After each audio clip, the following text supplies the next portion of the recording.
विश्व फिजियोथेरेपी दिवस पर पटना के सीआरसी भवन में वार्षिक फिजियोथेरेपी सम्मेलन आयोजित हुआ। बिहार के राज्यपाल आरिफ मोहम्मद खान ने कहा कि फिजियोथेरेपी स्वास्थ्य सेवाओं का अभिन्न हिस्सा है और स्वस्थ रहने के लिए नए प्रयोग जरूरी है। इस मौके पर बिहार की पहली महिला फिजियोथेरेपिस्ट डॉक्टर शांति सिन्हा को सम्मानित किया गया। सम्मेलन का थीम था वृद्धावस्था में स्वास्थ्य देखभाल फिजियोथेरेपी के माध्यम से। अब सुनिए इस अवसर पर क्या बोले विशेषज्ञ और अतिथि। इंडियन एसोसिएशन ऑफ फिजियोथेरेपिस्ट जो है अपने Indian association of physiotherapist Bihar branch की ओर से मुझे आमंत्रण मिला। सारे पदाधिकारियों ने आके मुझे आमंत्रित किया था। मुझे आज भी आपने याद रखा है, इसके लिए मैं बहुत और आप सब लोगों के प्रति आभार व्यक्त करता हूँ।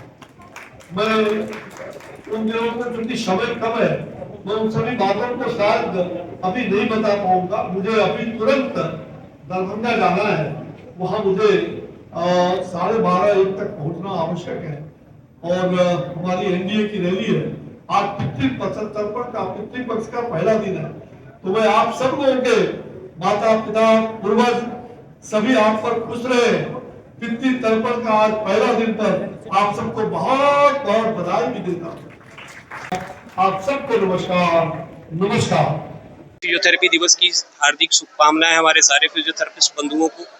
विश्व फिजियोथेरेपी दिवस वर्ल्ड कोफेडरेशन के द्वारा 8 सितंबर को आयोजित किया जाता है, लेकिन हमारे इस बार के वर्ल्ड फिजियोथेरेपी दिवस की बिहार शाखा ने, आईएपी शाखा ने 7 सितंबर को मनाने का कार्य किया, क्योंकि इसके पीछे कारण था कि बहुत सारे जिलों के जो फिजियोथेरेपिस्ट थे अपने कार्य सोमवार का जो वर्किंग डे होता है उसको छोड़ के आ नहीं सकते थे, इसलिए हम लोगों ने इसको रविवार को मनाने का कार्य किया। और इस बार का विषय हमारा है वृद्धावस्था में किस तरीके से फिजियोथेरेपिस्ट पेशेवर वृद्धों को संतुलित, संयमित और बेहतर रख सकते हैं। आज जैसा कि हम लोग जानते हैं, यहाँ पे सब लोग उपस्थित हुए हैं। आज वर्ल्ड फिजियोथेरेपी डे है। सबसे पहले मैं वर्ल्ड फिजियोथेरेपी डे की शुभकामनाएं देना चाहूँगी। हर साल की तरह इस साल भी आईएपी ब्रांच, बिहार ब्रांच हमारा वर्ल्ड फिजियोथेरेपी डे ऑर्गेनाइज कर रहा है, जिसमें हमारे चीफ गेस्ट महामहिम राज्यपाल श्री आरिफ मोहम्मद खान सर हैं। और इस बार का हमारा थीम है वृद्धावस्था में कैसे हम लोग एक्टिव और हेल्दी रह सकते हैं, और जो गिरने की समस्या है उन सब चीज़ों को कैसे हम लोग रोक सकते हैं। तो उन सब चीज़ों के लिए सबसे पहले हम लोगों को एक्टिव लाइफस्टाइल जीने की ज़रूरत है। हमें अपने डाइट पे प्रॉपर ध्यान देना है ओल्ड एज में जाकर के। ओल्ड एज के लोगों को फिर साथ में एक्सरसाइज रेगुलरली करना है, फिर रेगुलर चेकअप्स कराने हैं। इन सब चीज़ों का ध्यान रखना है, जिससे कि हम लोग ओल्ड एज में स्टे हेल्दी और फिट रह सकें। डॉक्टर स्नेहा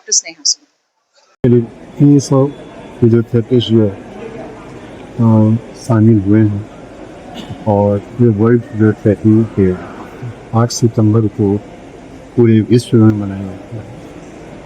और मैं समझता हूँ कि इस बार का जो थीम जो था एजिंग और बुजुर्गों के कैसे देखभाल करें, उनके बचाव के लिए क्या क्या उपाय किया जाए।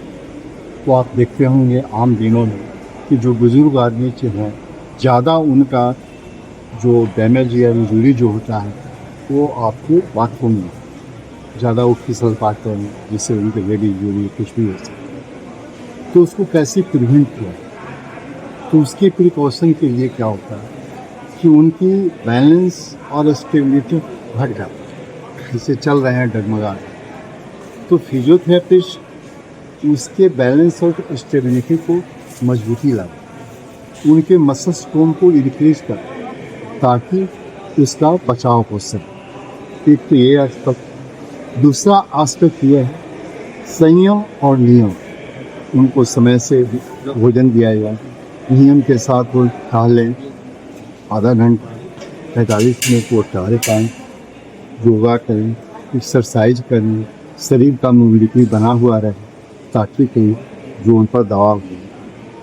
तो इस बार का जो हम लोग का थीम था, खासकर बुजुर्ग लोगों के लिए जिनका एजिंग फैक्टर के चलते जो प्रोग्राम, तो हम समझते हैं कि इसमें फिजियोथेरेपी का बहुत बड़ा अहम भूमिका है और इससे आम लोगों को बहुत फायदा भी हो रहा है।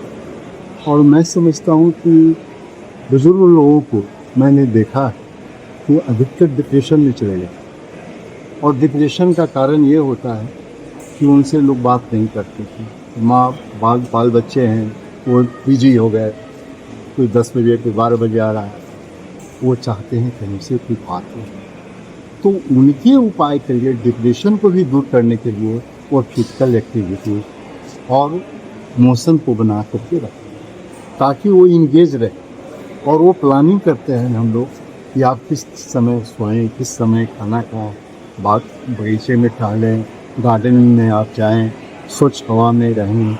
और उनको एक तरह से मेडिटेशन भी दिया जाता है ताकि उनका लाइफ स्टाइल इम्प्रूव हो। सारी चीज़ों को हम लोग इन करके उनको स्वस्थ जीवन हाँ बोले इस बार हम लोग का थीम है बुढ़ापे में। एज जैसे एज बढ़ता है तो आपके शरीर क्या क्या कठिनाइयाँ होती हैं, वही मेन फोकस है।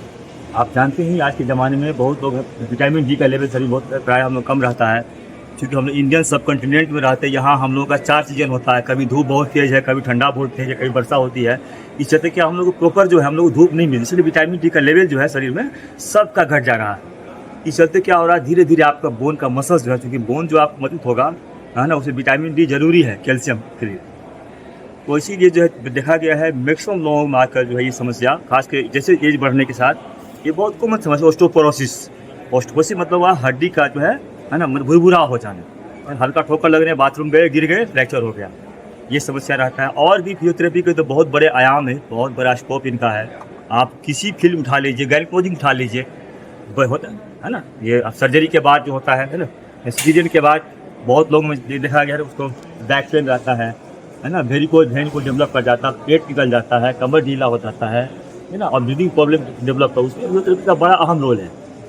इसके अलावा फिजियोथेरेपी आपका जो है न्यूरो साइंस में, मतलब किसी को स्ट्रोक हो गया है, लकवा मार दिया है, उसमें हमारा फिजियोथेरेपी का बड़ा अहम रोल है ना, किसी को पार्किंसन हो गया, उसमें हमारा बड़ा रोल है। और सबसे इम्पोर्टेंट रोल आज के ज़माने में क्या हो रहा है, आप देखिएगा मैक्सिमम लोग गर्दन दर्द रहता है, गर्दन और हाथ झुनझुनी होता है। आप कितना दवा खा लीजिए, बिना फिजियोथेरेपी आपका ठीक नहीं होगा। क्यों नहीं होगा? जैसे आप है ना, आप जो इसका जड़ जो है, इस बीमारी का मेन कारण क्या रहता है, आपका गलत पोस्चर में काम करना है ना। और प्रायः हम लोग मतलब है ना, हर आदमी रूटीन किसी को रहता है कि बैठ मोबाइल देखना, इंटरनेट पे, नेट पे हम लोग यूज़ करते हैं है ना, लैपटॉप यूज़ करते हैं, तो स्वाभाविक आपका पोस्चर गड़बड़ाता है।